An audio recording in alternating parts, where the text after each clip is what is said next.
সারা মুসলিম বিশ্ব যখন ঈদের প্রস্তুতিতে ব্যস্ত, তখন গুলি বোমায় মরছে গাজার মানুষ। উপত্যকাটির একের পর এক এলাকায় অবিরাম চলছে ইসরায়েলি আগ্রাসন।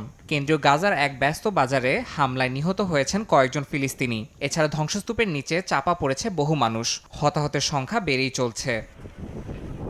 ইসরায়েলি বিমান হামলায় নিহত হয়েছেন স্বাধীনতাকামী সংগঠন হামাসের মুখপাত্র আবদেল লতিফ আল কানুয়া। বৃহস্পতিবার ভোরে গাজার উত্তরাঞ্চলের তাঁবুতে অবস্থান করার সময় তাকে লক্ষ্য করে বোমাবর্ষণ করে ইসরায়েলি বাহিনী। আল আকসা টেলিভিশন ও শেহাব নিউজ এজেন্সি এই হামলার খবর নিশ্চিত করেছে। এদিকে মার্কিন সিনেটে ইসরায়েলের কাছে অস্ত্র বিক্রি বন্ধে ভোট বাধ্যতামূলক করার ঘোষণা দিয়েছে বার্নি স্যান্ডার্স। সামাজিক মাধ্যম এক্সে দেয়া বিবৃতিতে এই মার্কিন সিনেটর জানান, ইসরায়েলের কাছে অস্ত্র বিক্রি বন্ধে দুটি প্রস্তাব উত্থাপন করবেন তিনি।